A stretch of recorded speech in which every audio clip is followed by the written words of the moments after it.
Good morning, Chairman Nadler, and Ranking Member Collins, and the members of the committee.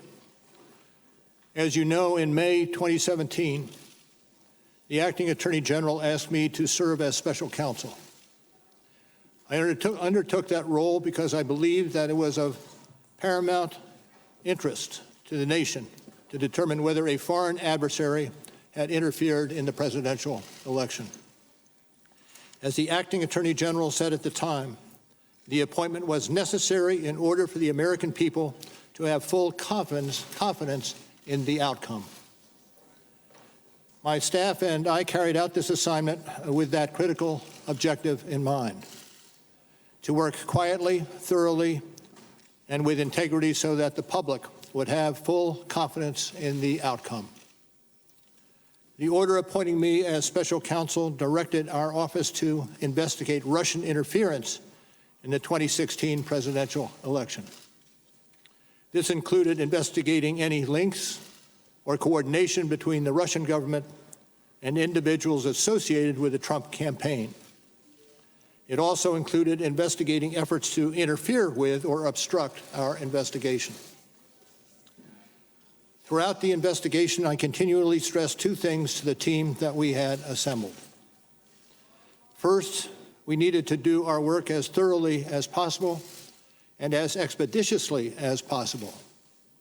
It was in the public interest for our investigation to be complete, but not to last a day longer than was necessary.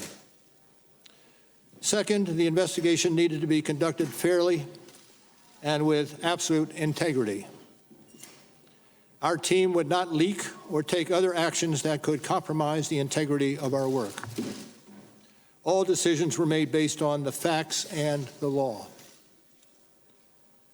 During the course of our investigation, we charged more than 30 defendants with committing federal crimes, including 12 officers of the Russian military. 7 defendants have been convicted or pled guilty. Certain of the charges we brought remain pending today. And for those matters, I stress that the indictments contain allegations, and every defendant is presumed innocent unless and until proven guilty. In addition to the criminal charges we brought, as required by Justice Department regulations, we submitted a confidential report to the Attorney General at the conclusion of our investigation.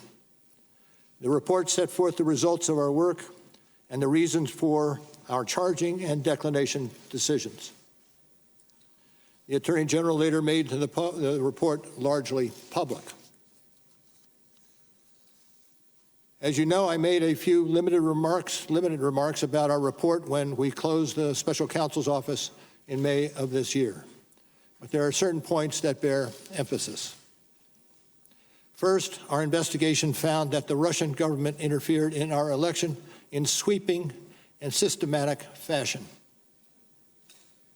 Second, the investigation did not establish that members of the Trump campaign conspired with the Russian government in its election interference activities.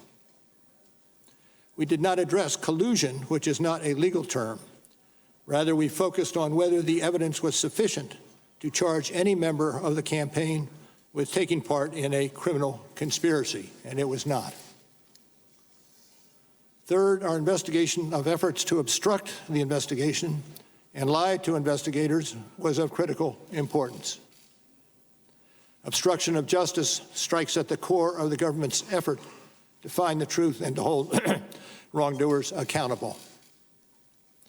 Finally, as described in Volume 2 of our report, we investigated a series of actions by the President towards the investigation.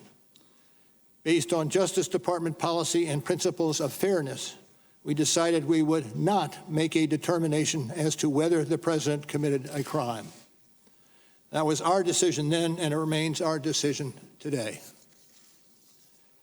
Let me say a further word about my appearance today. It is unusual for a prosecutor to testify about a criminal investigation. And given my role as a prosecutor, there are reasons why my testimony will necessarily be limited. First, public testimony could affect several ongoing matters. In some of these matters, court rules or judicial orders limit the disclosure of information to protect the fairness of the proceedings.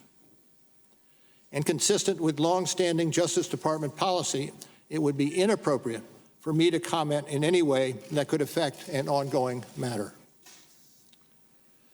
Second, the Justice Department has asserted privileges concerning investigative information and decisions, ongoing matters within the Justice Department, and deliberations within our office. These are Justice Department privileges that I will respect. The Department has released a letter discussing the restrictions on my testimony. I therefore will not be able to answer questions about certain areas that I know are of public interest.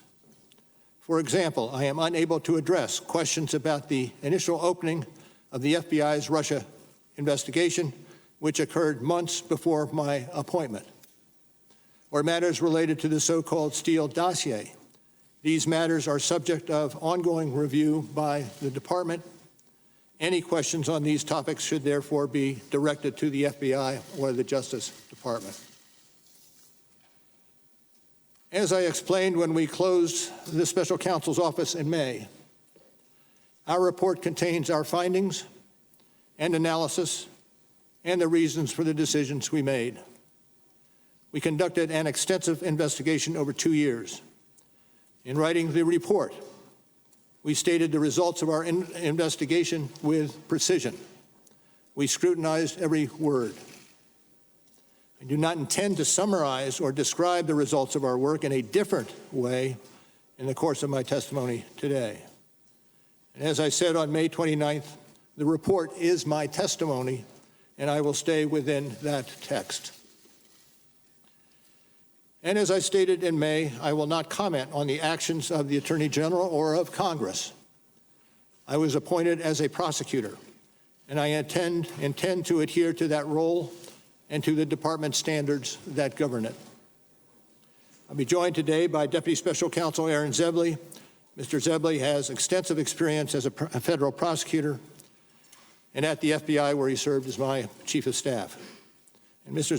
Zebley was responsible for the day-to-day oversight of the investigations conducted by our office. Now, I also want to again say thank you to the attorneys, the FBI agents, the analysts, the professional staff who helped us conduct this investigation in a fair and independent manner. These individuals who spent nearly 2 years of working on this matter were of the highest integrity. And let me say one more thing. Over the course of my career, I have seen a number of challenges to our democracy. The Russian government's effort to interfere in our election is among the most serious. And as I said on May 29th, this deserves the attention of every American. Thank you, Mr. Chairman.